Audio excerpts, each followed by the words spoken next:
Welcome to the Infinite and Beyond, the MIT Alumni Show. I'm your trusted host, Rob Kalwarowsky, MIT Class of 2010, world-renowned executive coach, author, and speaker. Each week, we are sharing the stories with our friends and classmates, fellow MIT alumni who've taken action to shape the world. We'll share what we've learned, top strategies, and bring our community together to help everyone achieve our goals. No, this show is not officially affiliated with MIT, so any views expressed on this show are of the host and guest only. This show is designed to build a community that trusts, connects, and shares with each other so we can all take action towards a better world. Let's get rolling. Welcome back to Infinite and Beyond, the MIT show. We have a special guest with us today, obviously. Another one of our class of 2010. Eric Reuland's with us. Eric, how are you? I'm doing good. Thanks for having me, Rob.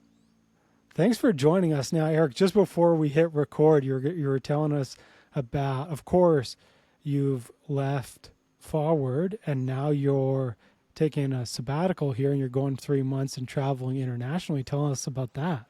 Yeah, I'm super excited. Got married a couple months ago, and unfortunately, Florida's shutting down. We have a little bit of time, and so we're gonna go travel before we've got kids and a mortgage and real solid roots. So my wife and I were going to Tahiti because why not? New Amazing. Zealand, Indonesia, Philippines, Taiwan, Hong Kong, and Japan. And probably we still have a couple weeks that aren't planned, so lots of flexibility. We're kind of planning a month in advance. But yeah, super excited to go and travel and unplug a little bit. Do you have any bucket list items that you're hitting on that travel? Yeah, we're doing so New Zealand, I'm really Tahiti just chilling. Like we're just gonna lay at the beach, hopefully go surfing a little bit, do some snorkeling. In New Zealand, I've heard amazing things about this like cave spelunking with glowworms in the North Island. Like it's a once in a lifetime kind of experience. I've had a couple of people talk that up, so super excited about that. And the South Island is just supposed to be epic. We're gonna do like a heli hike on the excuse me, on the Franz Josef Glacier, which is gonna be really cool. And then Man, we're doing this kayaking like nature tour in a pretty remote sound or fjord called Doubtful Sound. And I've heard just the nature and the wildlife is like everywhere. So I'm excited about that. And then the plan is to get our diving certification in Indonesia, which I've never done before, but I love the ocean and I'm super excited about that. that's so cool. It's something that just for people out there. So we're recording this January 7th. So just right into the new year. And it's something that I'm working with a lot of my clients on is like putting fun bucket list items throughout your year so that you have something to Yeah. look forward to. But also it's great to get out of the office and start doing things because that's when you get those moments of creativity and rest. Yeah. Yeah, I'm excited to unplug. I'm a little worried too. I feel like I'm always go, go, go, and like there's something that, I'm driving towards. I'm a little. We'll see how I do. I think I'll be able to unplug, and I'll just kind of redirect that energy on something else. Picking Hmm. up some interesting books, doing some self work. But yeah, I'm excited. It's like once in a lifetime, and to be able to do this while we're young and fit and can do all this stuff, I'm just stoked. That's right, folks. Do not wait until you're 65 to do this. Please do Yeah. not do this. It's actually funny, Eric. I mean, it's not funny. It's very coincidental. Is like I was at Hero's wedding in September, and there was a few other 2010s, a couple 2011s, a couple 2012s, and a fair amount of them had done the same or are doing the same thing. They're like in between a job, or they took that the finance or the consulting, and now they're like, hey, I'm pivoting, but I want to do some fun stuff in between. So I think it's a really great time for folks to do that, especially if you're making that pivot, because you're not going to be 30 much longer, and so get it in now.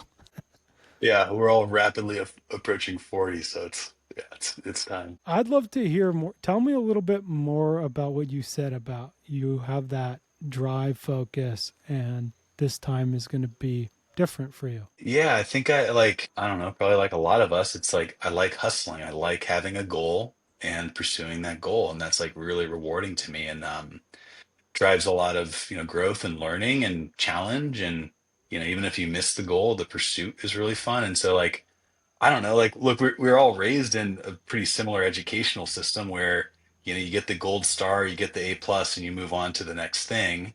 I've definitely had to kind of reset for myself. Like, I don't need to be at the top of everything. I just, need to do the things that I care about. But still, I'm like, I have this drive, which is great in a lot of ways.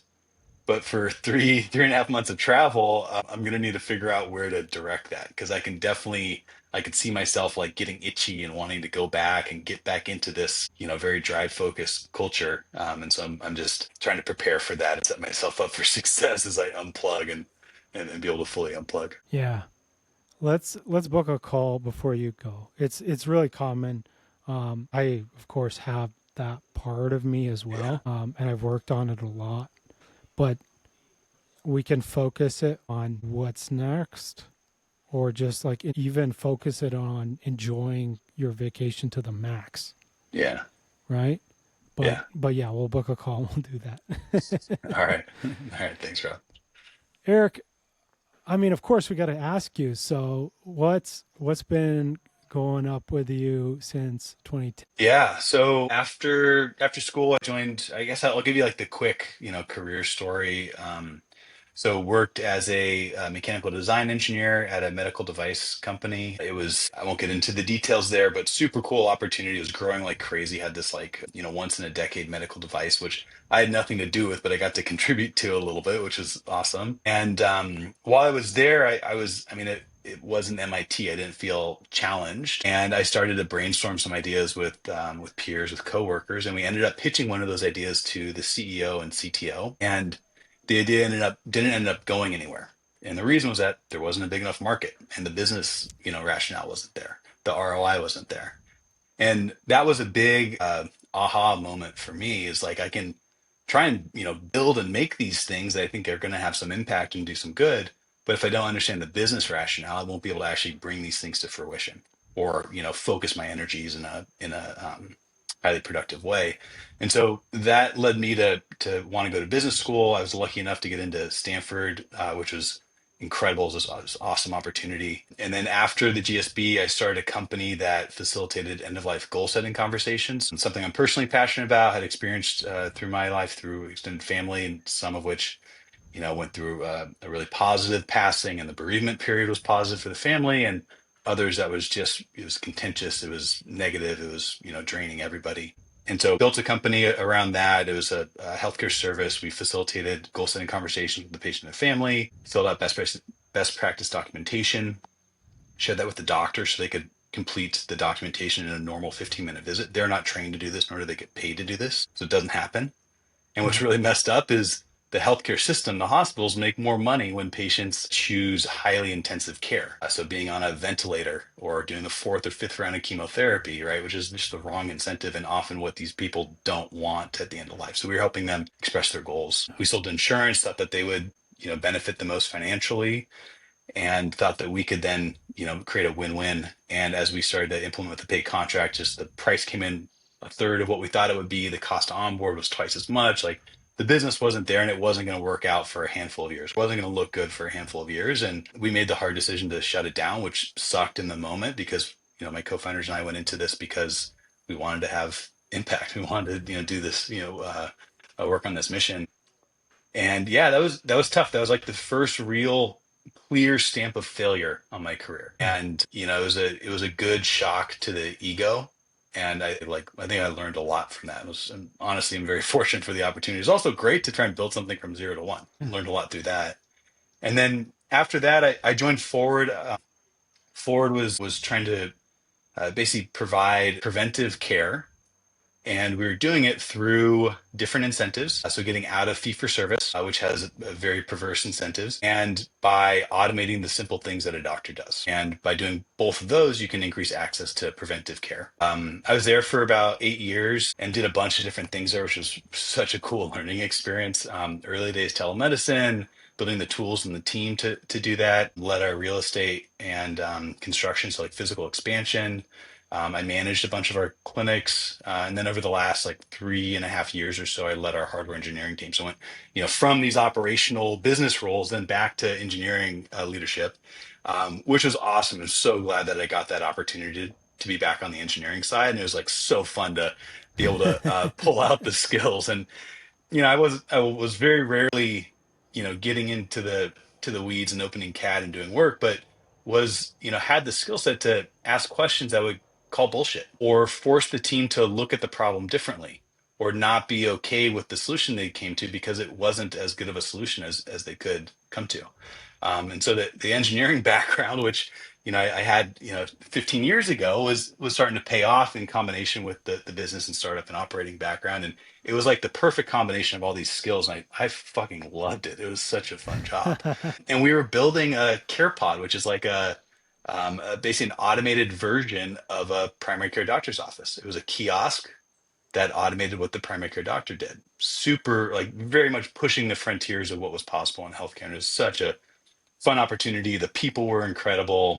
Yeah, it was awesome. Unfortunately, we didn't make it. Ford shut down in November. It was definitely a surprise to everyone.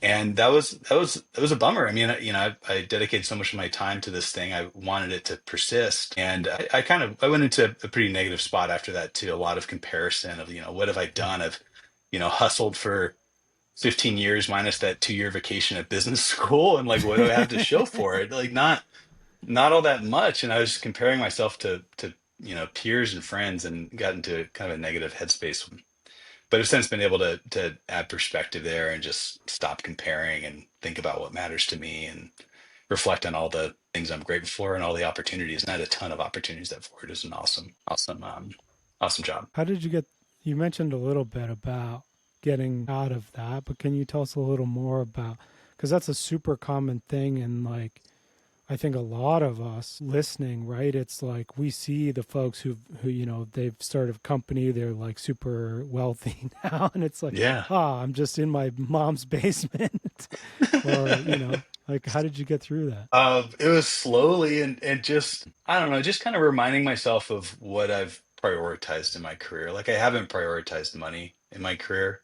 It's been impact and it's been learning, and just kind of reminding myself of that, and also kind of checking the goals that I've had on those things. Okay, impact. Yeah, I want to change the healthcare system. Okay, it's a great, ambitious goal, but let's look at actually what happened, and there's a lot to be satisfied with. Like, at our peak we probably served 40,000 patients, and had 25 plus clinics. And I bet over the whole 10 years or something, but it was like a 100,000 plus people that we had touched through Forward.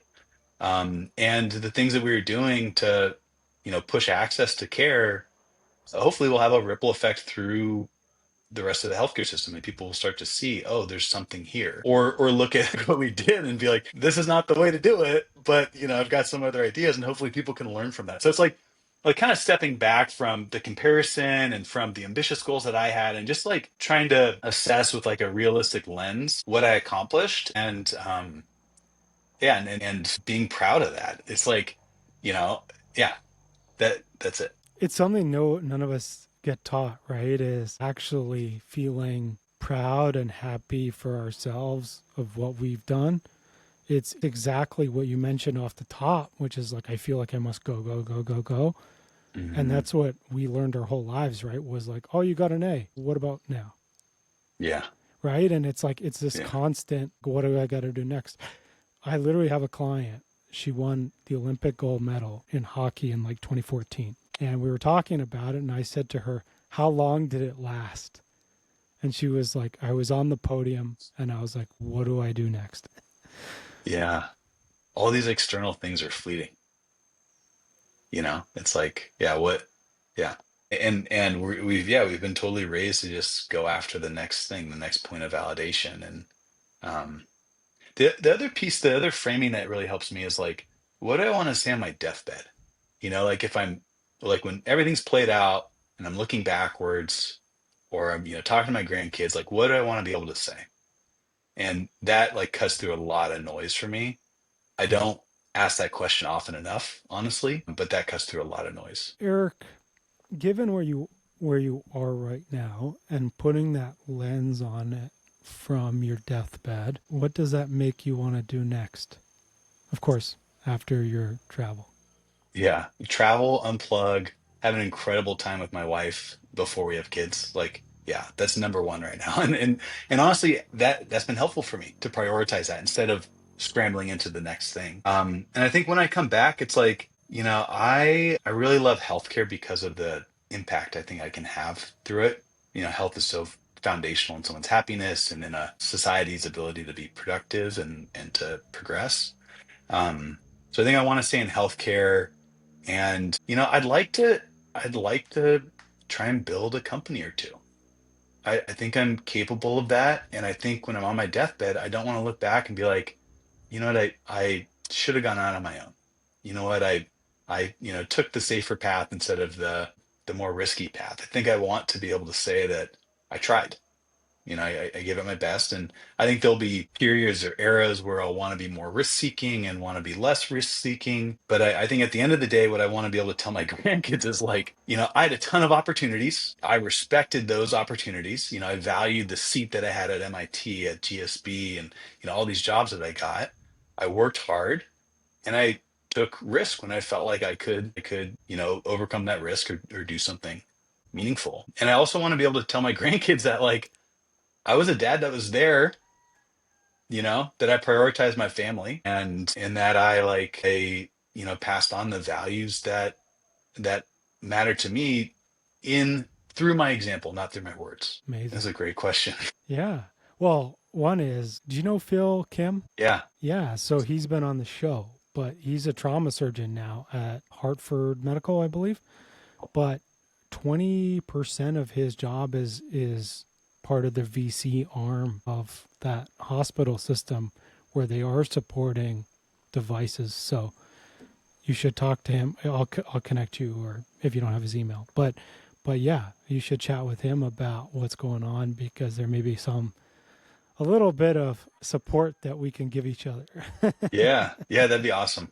Yeah, I haven't talked to Phil in years and years and years. I'm excited about the reunion to reconnect with everybody. I feel like we missed out with COVID on our 10 years, so it'll be nice to reconnect with everybody. Yeah, I mean, it's been wildly fun for me. Like Camo reached out, and then he's like, because we parked, like I was leaving Elite, and we parked the Yeah. leadership show, and it was our first call, I think, and he was like, "Dude, you should do an MIT show," and I was like, "Cool, let's do it." Yeah, I'm glad you're doing this. This is awesome. I'm excited to yeah. see all the recordings too and learn from everyone. I think it's going to be a great conversation starter when we get back together too. When you were at MIT, did you feel like you were the only one who didn't belong? Do you compare yourself with successful classmates? Do you feel like you're constantly needing to do more to feel like you're enough? Many of us feel that. I felt it too, but you don't have to feel that way anymore. You can get better results, achieve more, and feel more fulfilled doing it. I can say that because I've done it, and I coach my clients to do it too. I use scientifically proven methods, including internal family systems, values-based leadership, and habit-building techniques to transform your psychology and your life. These trusted strategies will get you results quickly, in some cases, even in our first session, and they'll last you for years. Now, my coach isn't just about learning. It's about taking action and creating results. Results that'll boost your confidence, unlock doors to opportunities you never thought possible, and equip you with strategies that only a select few ever master. But here's the thing, the longer you wait, the more opportunities slip by. Imagine what your life could look like just weeks from now. Having taken the first step. Take action now. Go to robkalwarowsky.com and book a complimentary call with me. Absolutely. So, Eric, I want to ask you a little bit more about some of the advice and the learnings that you've learned over your career.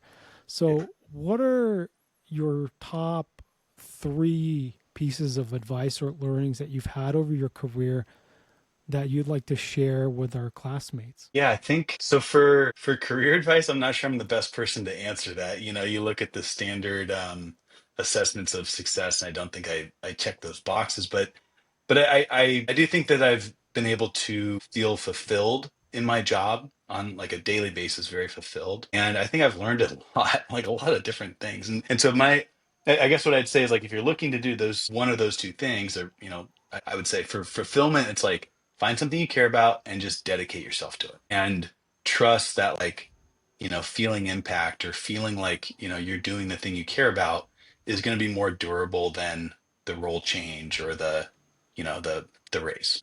And then from a learning perspective, there's career advice that I've loved, and it is find a dynamic company and maximize your contribution. And a dynamic company could be a startup rocket ship that's just growing like crazy, or it could be a company going through bankruptcy and restructuring. So a lot of change. Remember, there's a lot of change, and then get in and just figure out how you maximize your contribution, which means do whatever is necessary. And I found the best way to do that is just directly ask your boss or leadership, like, how do I maximize my contribution? And just do that. And I was able to do that at Ford. It was awesome. I learned so much. Holy shit.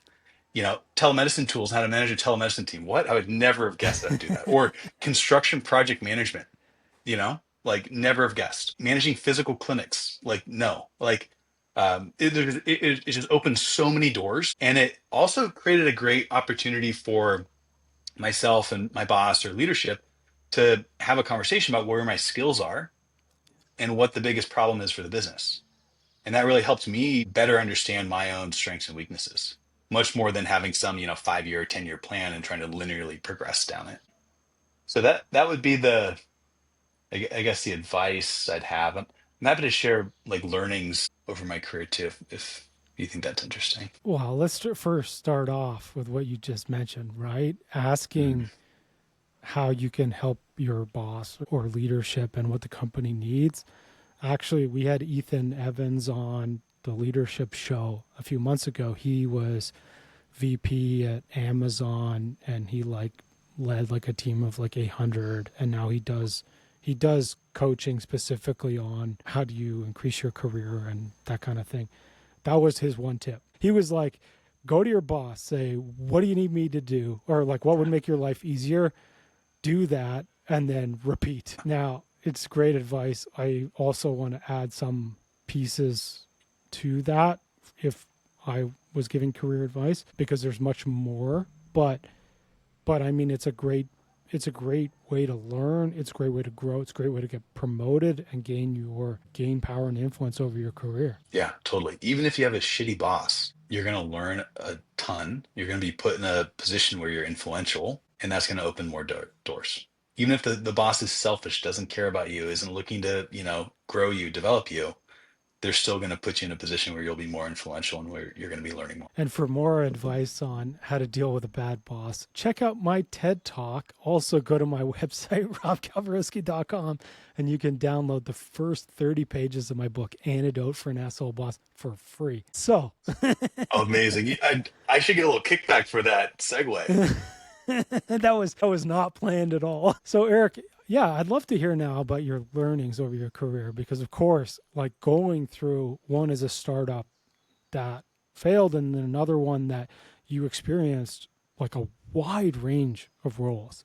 Like, what were some of the most things that you learned? And then what did you learn about yourself in your ability Mm. to navigate and learn through these positions? Yeah. Yeah. So I mean, there's a couple things yeah, there's a few things. So one is like experience matters. And, I was just out of school. I was like, fuck experience. I'm smart and hardworking and, I can solve these problems. I don't need the gray beards to solve the problem. And as I've gotten older, it's like, oh my God, I was so novice and inexperienced and naive. Like experience does matter, and it helps you kind of like see the signal out of the noise and jump to the optimal hill faster instead of struggling to figure out which hill to start optimizing on. So it's like try and get diverse experiences to broaden your own experience. The other is like ideas are cheap. It's the execution that's hard, and that creates value. And I also had that feeling when I came out of school, was like I just want to come up with a great idea and like get a patent. And, that, if I can come up with the best ideas, that's going to create value. That's going to open doors for me. And I've learned over the years that like the ideas are cheap. Anyone can come up with an idea. And the hardest part is actually finding the path to product market fit and to scaling in a way that is sustainable and value generative.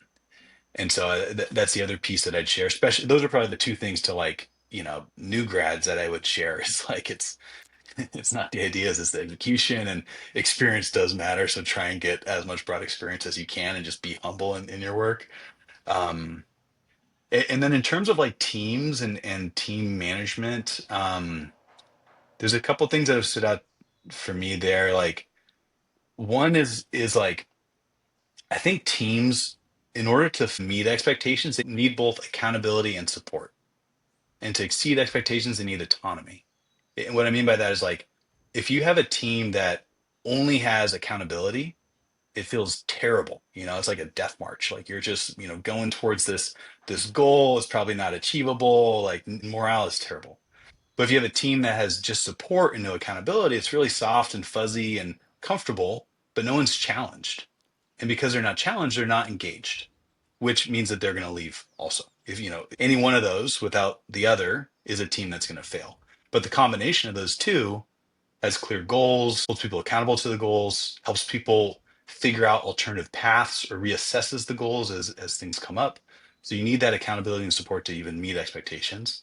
And then if you can create autonomy, you then have space for, unique ideas to take hold and to succeed. And that's the only way you can exceed expectations is if people are doing things in a unique way. And it's sometimes really hard to let that go. So that's like a team thing that it took years to click for me. And it has been a really simple guiding light for me as I think about how to set up a team for success is like those three pieces. So yeah, those are a couple. Trying to think of any others. Yeah. It's absolutely true, right? And what you're mentioning basically with autonomy is there's a version of empowerment and then there's also a version of like trust and psychological safety that are all Mm-hmm. part of that. And what you're mentioning, right, is like it's one thing to be holding people accountable a very micromanager type of way, or it's holding high Yeah, standards, setting goals, and then being like, I'm letting you run to get them. exactly. Yeah, exactly. Yeah, I'm trying to think of like other advice. I don't know. I'm happy to maybe we just keep talking and as stuff comes up, I can share any nuggets that I have. Yeah. Well, one thing that we always have to get on this show as part of this show, right? This is about our community supporting each other, Hmm. right? And like with MIT, it was kind of not really great at doing this. And I think I've heard I haven't gone to business school, but I heard a lot of folks that went to Stanford or Wharton or Harvard, and they're like, the alumni stuff is much better, Yeah. right? And so I want to give you space here in how can the listeners, how can the rest of the MIT community support you? I mean, the effort that the class is putting into this reunion, I think is incredible. I'm super excited about what we've got going on, and this is like a great mid-career opportunity for us to reconnect and figure out what people are doing and how we can all help. I think it's going to be super micro, like I don't know. I think like how can the community help me when I'm back from traveling, I need to find a job. So if people are hiring engineering leaders, and if they know of other companies that are doing that, if they're looking for someone to consult for a few months to bridge, something that's going on in their company, please let me know. If I end up starting something, it's then like, early stage investors, more as like friends and family kind of round. But yeah, I think coming back, seeing everyone, being able to chat and catch up, it's like all on the micro level, and then also figuring out equally how I can help and contribute. And actually, one thing I'd love to see is like a WhatsApp group, MIT Bay Area, MIT Southern California, like MIT New York, Boston, whatever. Like just an excuse for people to like send stuff, send opportunities, catch up on silly things, some way to stay in touch in between the reunions. I think we probably do a good job within like our smaller communities. So, within the sports teams or the Greek life or the dorm life, like we probably do a better job. But like one circle outside of that or another circle outside of that, I think MIT leaves room for improvement. So there we go. Let's make it happen. Yeah, let's do it. I can take point on the SoCal WhatsApp group when we get to the reunion. Amazing. Yeah. I mean, I'd love to be in it as well. Absolutely. Yeah. I just think, well, one thing for folks out there. So Eric mentioned consulting and looking for another job potentially. So some of the things that he does he's really good at is being a bridge between your company now and hiring another executive. And Yeah. so he's able to step in, make sure everything's tight and ready as you're recruiting another executive. So that's sometimes it can be a 3 to 6 month project or process. It takes a while to do that. Another thing that Eric's really great at is scaling engineering, manufacturing, and operations and creating that accountability so folks can get where they want to go. Do you want to elaborate on either of those? No, you did a great summary of those two things. Yeah. I mean, the things that I love and I feel like I'm good at is building. It's, solving engineering problems, going from proof of concept to manufacturing, and then setting up the systems and operations to keep that thing running. So, yeah, I love that. I feel like I'm pretty good at that. My brain is totally a systems brain. I think about how all the pieces get together and the stepping stones to get there. And so I love the building aspect. And I also love the people and team development aspect. And those are, through the years, I think those are my strengths, and that's where I would be able to, contribute to somebody else or to another organization. Awesome. And so now it's time for the other side of that question. How would you like to help the community other than leading the WhatsApp? Yeah, yeah, I love that I've signed up for this. This is good. It's a good accountability forum here. The You can function, send yeah, pictures of you in Tahiti and with the glowworms. yeah, yeah. Um, I mean, I don't know. However, I can help. I don't know what people need, but I'm going to be moving to Southern California. I'm not sure if that's San Diego, Orange County, or LA yet. I think my wife and I are, ideally moving to Oceanside. That's like the ideal, but it depends on where the job is and a bunch of other factors. So, if people are down there and just want to get a coffee or a beer and hang out, let me know. If there's any work or career related stuff that I can help out with, let me know. If there's contacts, through LinkedIn and you want intros, I'm very happy to do that. Like, and then anything else, I don't know what I can provide to an individual, but I'm very happy to help in any way possible. Awesome. Eric, I want to ask you, you've touched on it a little bit, but how would you like to impact the world? Yeah, I think it's, I mean, right now it's healthcare, and I want to help people live, a healthier, happier, longer life. That's like really what excites me. I can see other paths to having impact too, and I'm definitely open to those. Education, climate, even in like realigning incentives in the different, whether it's political or financial system. Because I think incentives are super powerful. You show me the problem and the incentives, and or sorry, you show me the incentives, and I'll tell you what the problem is, right? Like things flow to the incentives. Anyways, I digressed on that, but I want to help people live healthier, happier, longer lives. And lastly, where do you want people to find you? You can find me on LinkedIn. You can find me. My email is reuland.eric@gmail.com, REULAND.ERIC. Those are easy ways to find me. I'll probably be posting pictures of the trip on my Instagram, which is @Reuland. Yeah, that's probably the best way to start. So I'll drop those in the podcast notes. You can find Eric. And yeah, amazing. Eric, thank you so much for joining us on the show. It was, I want to, I just want to reinforce you have a lot that you've learned and a lot of expertise and wisdom. And I want you to just know that because I know you kind of felt like maybe it wasn't your space to share it, but a lot of what you've learned over your career is absolutely phenomenal advice. Thanks, Rob. Yeah, I appreciate that.